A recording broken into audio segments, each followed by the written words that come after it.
de tu gracia infinita, Señor, de la paz que inunda nuestro corazón, inunda fuerza, Señor, para seguir adelante, Padre. Qué hermoso es contar con tu ayuda, con tu bendición, Padre. Qué hermoso es saber que tenemos un Dios precioso, un Dios que está por nosotros, Padre, y que nos trae reposo, que nos trae paz, que nos trae aliento de vida, Señor, y que nos permite el disfrutar cada momento de tu amor inagotable, de tu paz maravillosa, del aliento de vida que viene de ti, Padre. Hoy queremos reposar en esa gracia. Hoy queremos reposar en ese amor maravilloso. Abraza a mi hermano, a mi hermana allí donde estás, Padre.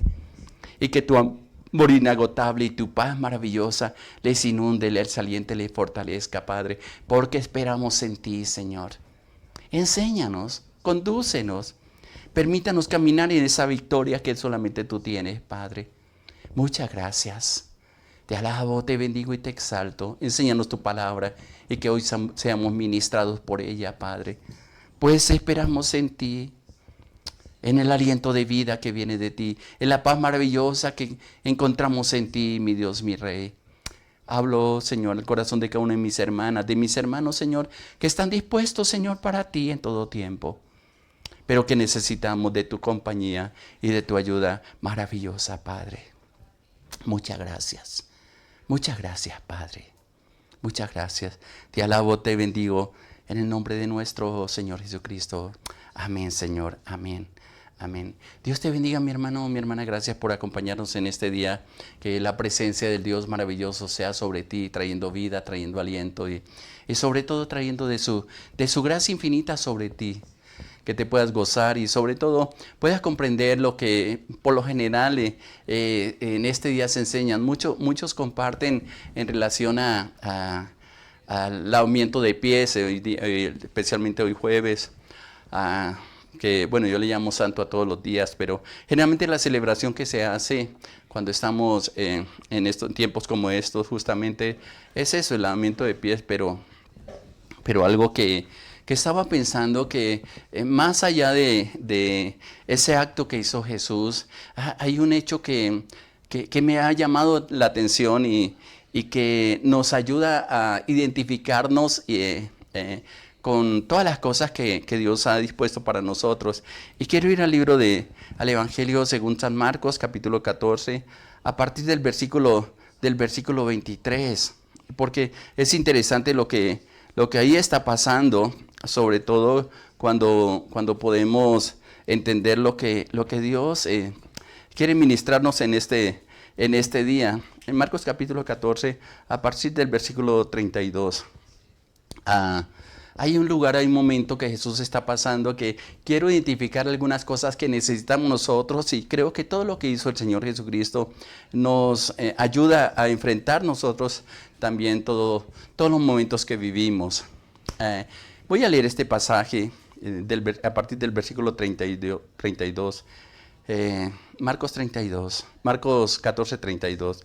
Dice, vinieron pues a un lugar que se llama Getsemaní y dijo a sus discípulos, sentaos aquí entre tanto que yo oro.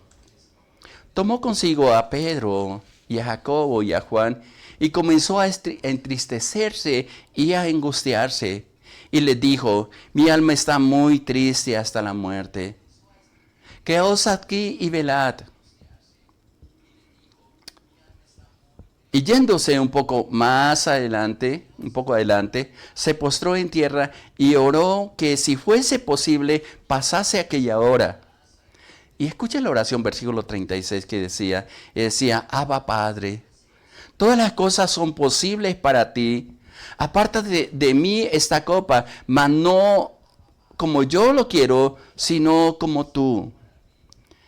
Versículo 37 dice, vino luego y los halló durmiendo. Y dijo a Pedro, Simón, ¿duermes? ¿No has podido velar una hora? Velad y orad, dice el versículo 38, para que no entréis en tentación. El espíritu de la verdad está dispuesto, pero la carne es débil. Otra vez se fue y oró diciendo las mismas palabras. Y al volver otra vez los halló durmiendo. porque los ojos de ellos estaban cargados de sueño y no sabían cómo responder. Y vino la tercera vez y les dijo, dormid ya y descansad, basta. La hora ha venido, he aquí el Hijo del Hombre es entregado en manos de los pecadores. Levantaos, dice el versículo 42, vamos, aquí se acerca el que me ha de entregar. Es interesante este pasaje y lo hemos compartido en algunos momentos porque es el cuadro. Si me pusieran a escoger entre dos hechos que ocurrieron el día antes de la crucifixión del Señor Jesucristo, son dos espacios bien interesantes. Uno es la institución de la cena. Llevó a los discípulos y ahí en el aposento alto comenzó a impartir la cena. Pero también el otro hecho lo narra el libro el Evangelio según Juan, en el capítulo 13, donde él toma una toalla y comienza a lavarle los pies a los discípulos. Y normalmente lo que se comparte de ese texto es el maestro, el Señor de ellos y Señor de nosotros, no tuvo ningún temor de coger y lavarle los pies a los discípulos y enjuagarlo con las toallas.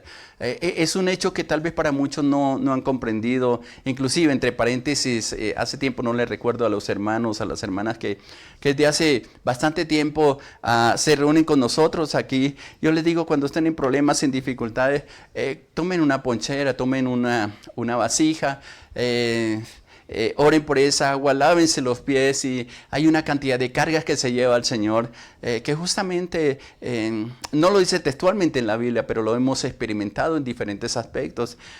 Pienso que muy pocas lo han hecho, pero trae una libertad tan preciosa, y hay herramientas en la Biblia que a veces nosotros no utilizamos por falta de conocimiento. Justo en días pasados yo les decía un texto que estaba en Oseas, donde dice: mi pueblo fue destruido porque le faltó conocimiento. Desecharon el conocimiento y por eso no hay tanta revelación de parte de Dios. Y inclusive ese texto hablábamos que por cuanto te has olvidado de mi ley, yo también me olvidaré de tus hijos. Son palabras fuertes que hay en la palabra.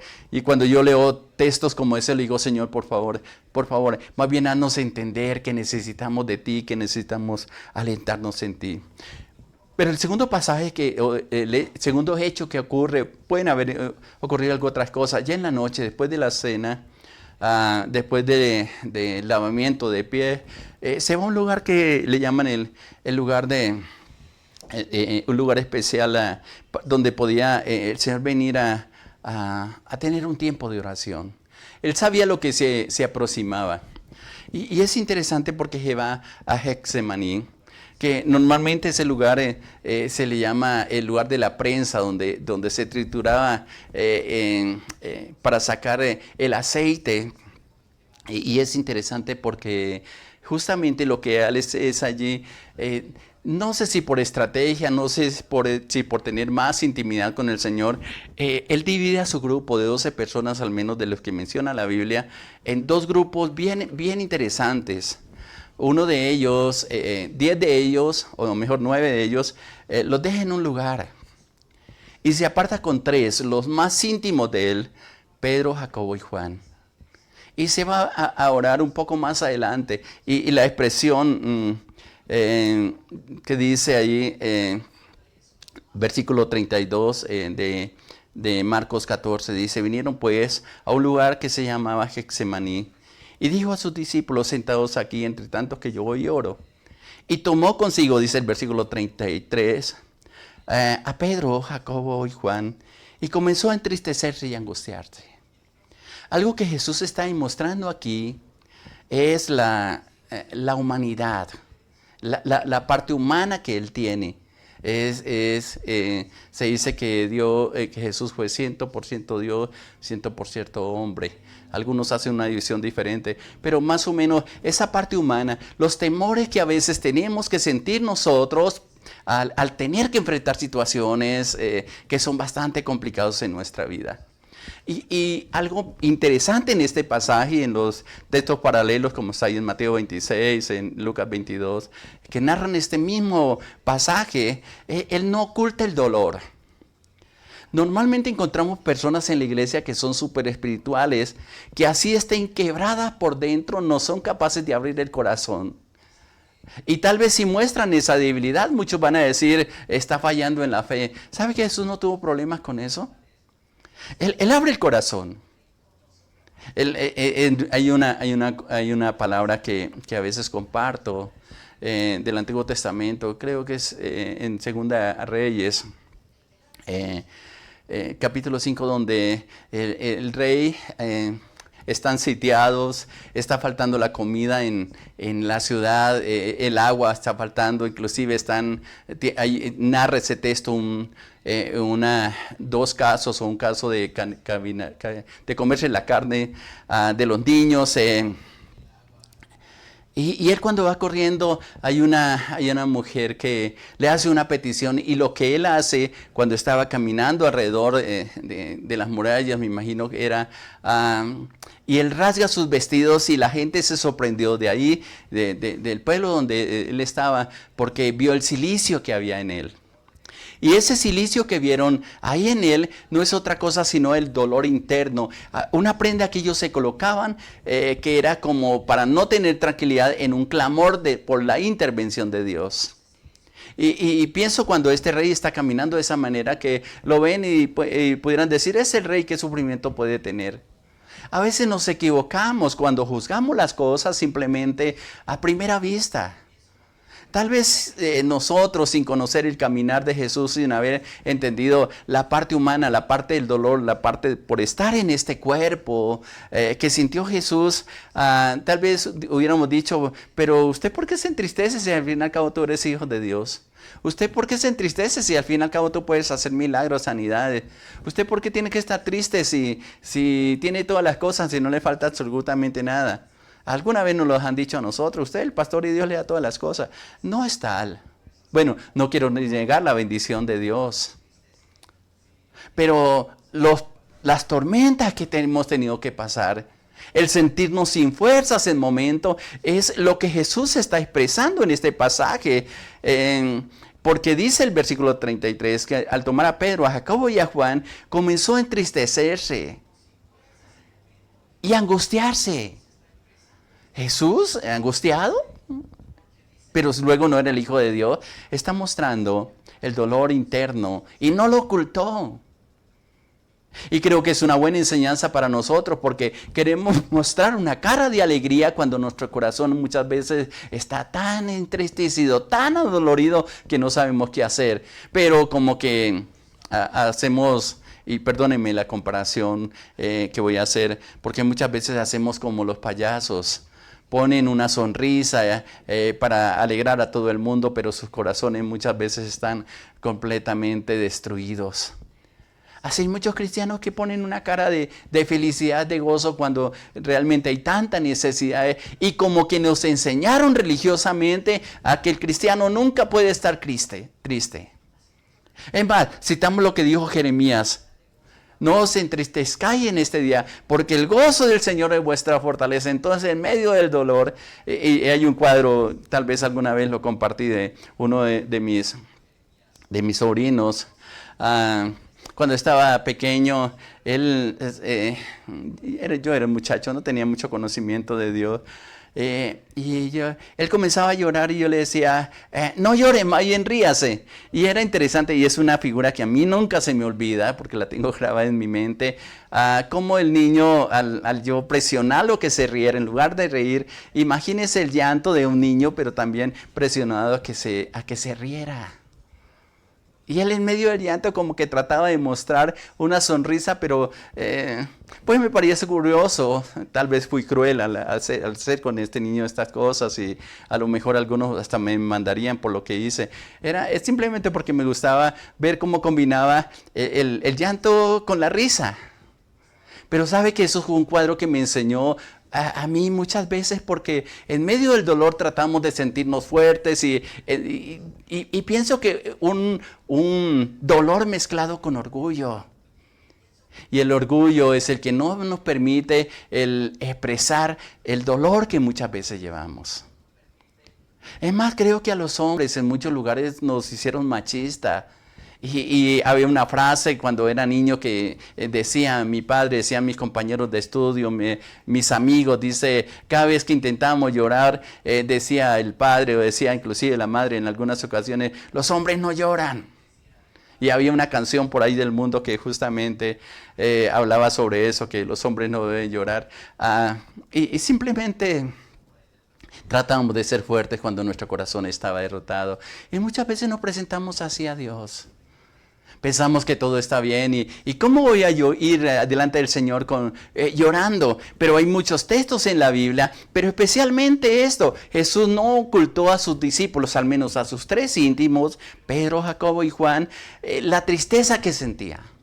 El abrir el luto, el cilicio interior. Y dice ahí la palabra que comenzó a entristecerse y angustiarse.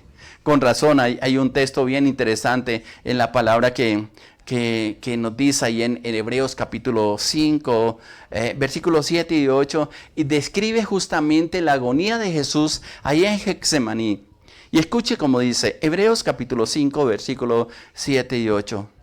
Y Cristo, en los días de su carne, ofreciendo ruegos y súplicas con gran clamor y lágrimas al que lo podía librar de la muerte, fue oído a causa de su temor reverente.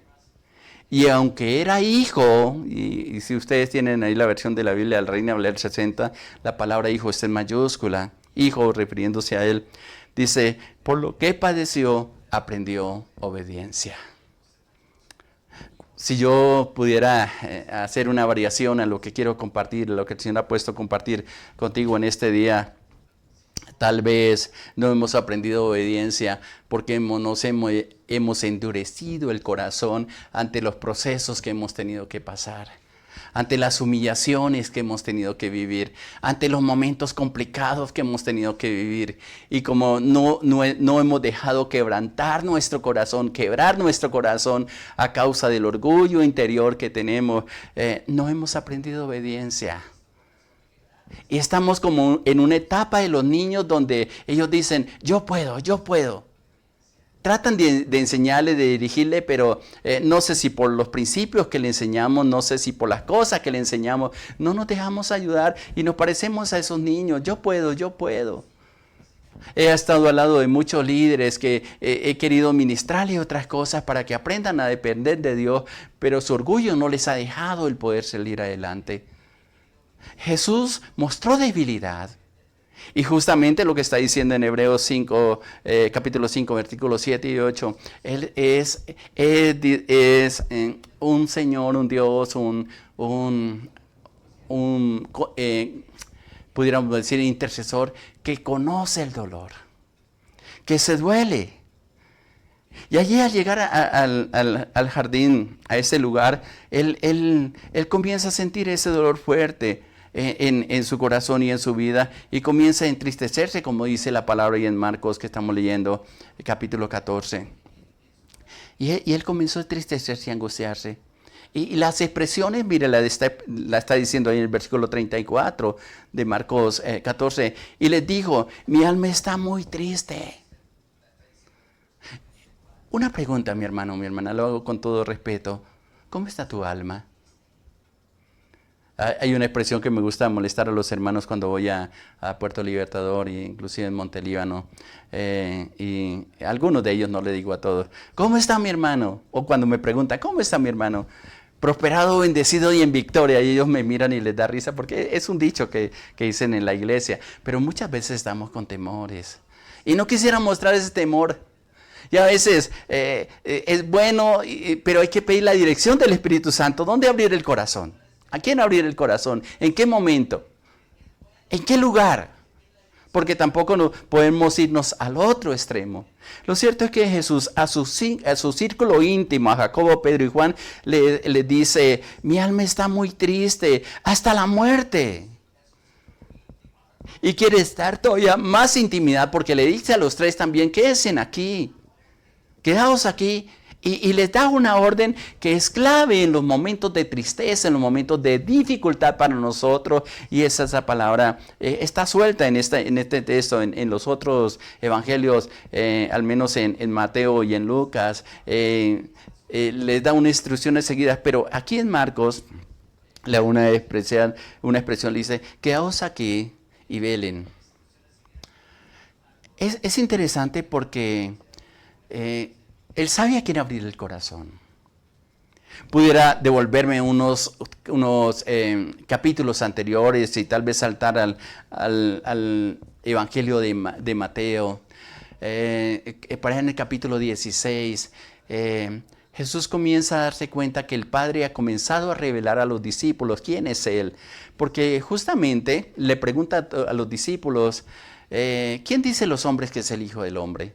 Algunos mencionan que un apóstol, otros dicen que un profeta, otros dicen diferentes circunstancias, y luego le dice a ellos, ¿y ustedes, para ustedes quién soy yo? ¿Quién es el Hijo de Dios? Y viene Pedro y le da una expresión bien interesante que le hemos compartido en algunos momentos y le dice, tú eres el Cristo, el Hijo de Dios viviente. Y viene la expresión de Jesús, y es la parte, pienso yo, no dice la Biblia, me estoy imaginando parte de la seguridad que el Señor tenía de que el Padre comenzó a revelar realmente quién eras. Y de ahí la oración que yo le pido al Señor y la insinuación que le digo a mi hermano o a mi hermana, pídale al Señor que se revele a tu vida. Y Pedro dice, tú eres el Cristo, el Hijo del Dios viviente. Pero si leemos unos versículos más adelante, Jesús comienza a buscar que alguien entienda el proceso que tiene que pasar y comienza también, casi muy parecido a lo que está pasando aquí en Getsemaní, el preámbulo a este momento. Y él dice, voy a tener que ir a Jerusalén y ahí voy a padecer y ser muerto y al tercer día voy a resucitar. Y Pedro le toma parte, que no era tan espiritual. O Jesús pensó, mejor voy a interpretarlo de esa manera, que era muy espiritual y que le podía dar una palabra de ánimo, porque todos necesitamos que alguien nos dé una palabra de ánimo. Y él le dice, Jesús, nunca te acontezca esto. Entre otras palabras, lo parafraseo diciendo, ¿cómo se te ocurre, Señor, al hacer eso? Pues si te van a matar en Jerusalén, pues no suba a Jerusalén y arreglado el problema. Y Jesús se queda viendo y le dice, apártate de mí, Satanás, porque no ve las cosas como las ve el Padre. Estoy parafraseando el pasaje. Y aquí vuelve nuevamente. Tal vez Jesús en esa ocasión esperaba que se identificaran con ese dolor, con esa compañía. Pero aquí nuevamente toma a Pedro y le dice, mi alma está angustiada. Comenzó a entristecerse y le dice, mi alma está angustiada y triste hasta la muerte. Quédense aquí y velen. Jesús sabía que lo que iba a enfrentar no era fácil, era la cruz. Pero en este texto, y lo quise tomar en este día, porque este texto justamente está hablando de un momento de determinación. Todos, y pienso que sin excepción, llega un momento en nuestra vida en que la decisión que tenemos va a ser trascendental para nuestro futuro. No es el momento, y creo que unos ya lo vivimos, otros quizás lo estamos por vivir, que van a cambiar radicalmente nuestra vida.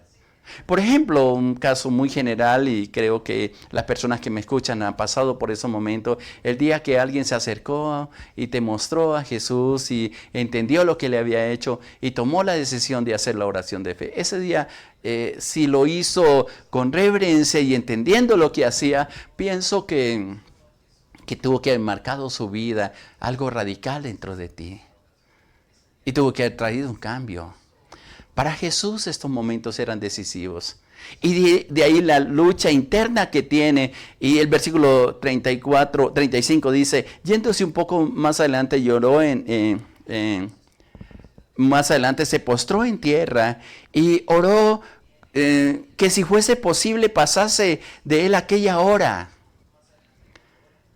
Y decía, y ahí esta expresión me llama tanto la atención y me llena tanto mi corazón por la forma como se dirige al Padre. Y le dice, Abba, Padre, todas las cosas son posibles para ti, aparta de mí esta copa. Mas no se haga lo que yo quiero, sino lo que tú. Es interesante porque en esta expresión pudiéramos sacar varias cosas interesantes. Uno, la forma como Jesús se dirige al Padre. Esa palabra Abba es la forma más cariñosa que un niño se dirige al Padre.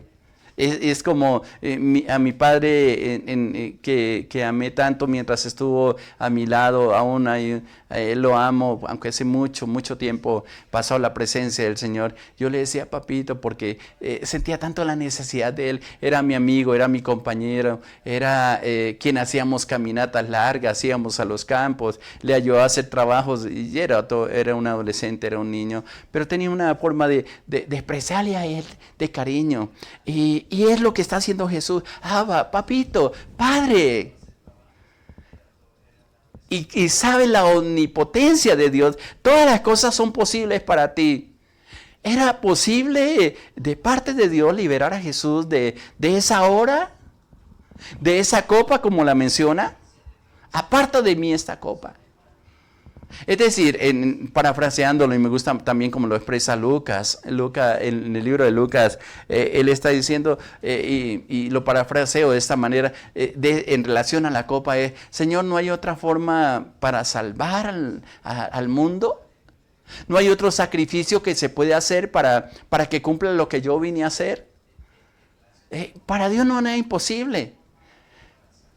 Yo imagino al Padre mirando al Hijo, aquel que se había dirigido con esa palabra de cariño en su interior, tal vez sin una respuesta, pero con el rostro diciéndole, mediándolo de un lado a otro, diciéndole, no hijo, no hay otra forma. Pero también está la disposición de Jesús. Mas no haga lo que yo quiero, sino lo que tú, ahí parece que tú hubieras cortado la expresión, lo que tú hágase tu voluntad, dice los otros textos paralelos. Esta forma de acercarse Jesús al Padre nos enseña mucho a nosotros. ¿Cómo es tu relación con Dios? Hay muchos que la han dejado apagar. En mi oración y cada vez que estoy orando al Señor, tanto en privado como en público, una de las expresiones que más nacen de mi corazón por lo que nos enseñó Jesús, por lo que dice la palabra, por la posesión que nos ha llamado, de que ahora somos hijos de Dios y como hijo de Dios y en la posesión de hijo, y espero que tú, mi hermano o mi hermana, lo aprenda, que si dirías a Dios, diga Padre precioso. Es casi la traducción de esa palabra Abba. Padre. Papito, le digo a veces, mi Dios, mi Rey, mi Señor, tantas expresiones, pero no son simplemente palabras, sino que brotan desde aquí adentro, porque es lo que está siendo el Señor Jesucristo. La única forma que en medio de la presión, en medio de la angustia, en medio de todas las situaciones que vivimos, para acercarnos a Dios, es allegarnos a su presencia, a tener la seguridad de que clamamos a un Dios que es todopoderoso, que puede mudar los tiempos, puede cambiar las circunstancias, pero sobre todo estar abiertos para las instrucciones del Padre. En algunas ocasiones Dios nos va a dar una salida diferente en medio de presiones, de angustia, donde nuestra alma está triste y está triste, como dice Jesús, hasta la muerte. O como dice más adelante, entristecido y angustiado por lo que tenía que enfrentar. Él ya sabía lo que era una muerte, ya había visto quizás crucificado, la vergüenza que tenían que pasar. Y sobre todo, más que lo físico, lo que nosotros nos narran, lo que quizás podemos ver en estos días en alguna película que han tratado de aproximar a lo que Jesús hizo es el peso que iba a cargar, más que una cruz de madera, más que los azotes que iba a recibir injustamente. Porque era el peso más grande de esa copa, lo más amargo de esa copa que tenía que ver Jesús. No era simplemente la vergüenza de estar desnudos ahí frente a todo el público, porque quedaban completamente desnudos, expuestos a la vista de todos. Tal vez con vergüenza. Pero lo que más, lo más amargo de la copa era que estaba cargando el pecado de nosotros. La palabra dice, por nosotros se hizo pecador. Esa fue la humildad que él tuvo y el sacrificio que él hizo. No le importó la vergüenza.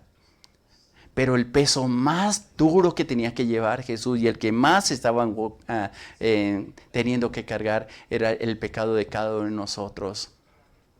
Eso Era duro para él. Y lo otro también, y pudiéramos sacar muchas cosas. Lo otro bien complicado que pienso que pasaría con él era el alejamiento del Padre a causa de los pecados. Se hizo pecador por nosotros. Qué bueno que nosotros pudiéramos entender eso. Pero también hay algo bien interesante que no puedo pasar por alto, y es lo que le dice a Pedro. Vele, orad y velad, para que no entréis en tentación. Versículo 38, versículo 37 dice: vino luego y los halló durmiendo y dijo a Pedro: Simón, ¿duermes?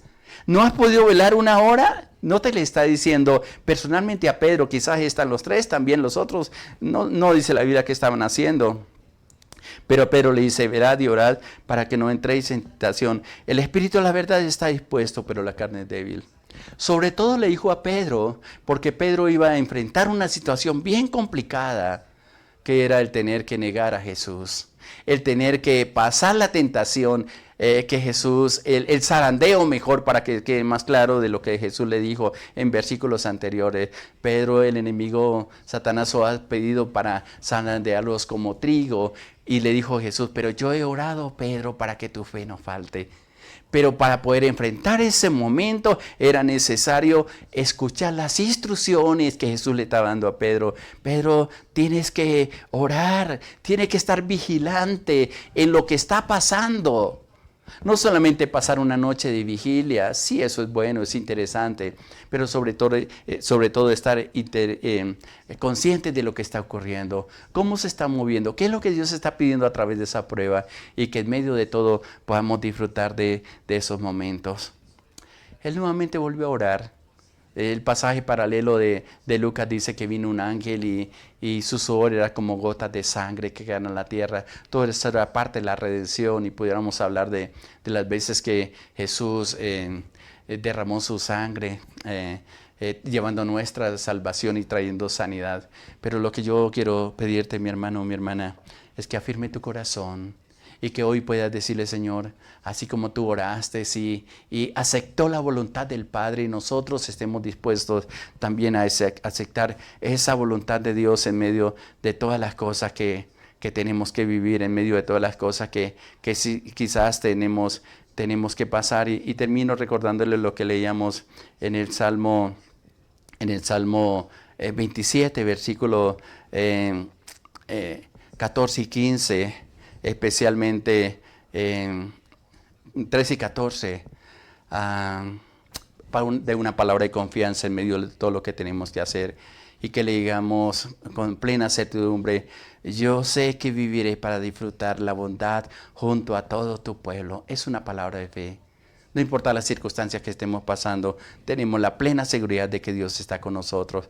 Y luego, como dice esta versión en la Biblia, en la traducción del lenguaje actual, versículo 14 del Salmo 27, por eso me armo de valor y me digo a mí mismo: pon tu confianza en Dios. Sí, pon tu confianza en Dios. ¿Qué te oramos en estos momentos y le decimos: Padre, yo te doy gracias por estos momentos tan preciosos que nos regala? Gracias porque podemos disfrutar de tu amor, de tu paz incomparable, Señor. Porque nos das todas las cosas, Señor, para que las disfrutemos, Señor. Tú nos enseñas a estar en tu palabra, a estar contigo, Señor. A ser fortalecidos en ti, alentados en ti, en tu amor, en tu gracia, en tu bondad y en tu misericordia. Ayúdanos, Señor, a abrir el corazón a ti. A entender que tú entiendes el sufrimiento que muchas veces pasamos, las batallas que tenemos, porque estás con nosotros, estás de nuestra parte, Padre. Hoy queremos aprender a ser fuertes, valientes, a pedir la ayuda en los momentos que necesitamos, a estar vigilantes, Señor, de los procesos que enfrentamos, Señor, para no desfallecer, sino mantenernos firmes en todo aquello que te has dispuesto. Yo te alabo y te bendigo en este día por tu amor inagotable, por tu paz infinita. Ayúdanos, y que podamos comprender que aquello que tú hiciste, Señor, era para nuestro bien. Que puedes entender el sufrimiento de mi hermano y mi hermana, Señor, y que no los dejas solos, sino que recibe el aliento de vida que viene de tu parte. Yo te alabo y te bendigo por todo lo que haces. Sigue ministrando en este día de tu paz, de tu amor y de tu gracia abundante sobre tu pueblo. Muchas gracias, Señor, te damos en el nombre de nuestro Señor Jesucristo. Amén, amén. Gracias y paz para ti, mi hermano, mi hermana. Adelante, Dios está contigo y Él te da la fuerza para seguir adelante. Ármate de valor, porque yo sé que vas a ver las cosas maravillosas que Dios tiene. Le habló su pastor Ilian de Luz Alvira, la Iglesia Cristiana Sinaí, de la Red de Iglesias Misioneras Internacionales. Muchas bendiciones para todos. Les amamos.